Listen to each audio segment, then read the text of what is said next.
Can you say this simple word correctly? It's pronounced. Experience. Let's break it down. This word is often rushed, but the correct way is experience.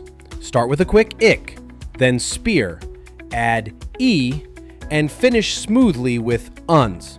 Together, it flows as exper e uns. Now, let's lock it in. Say it with me 3 times. Experience, experience, experience. Did you get it right?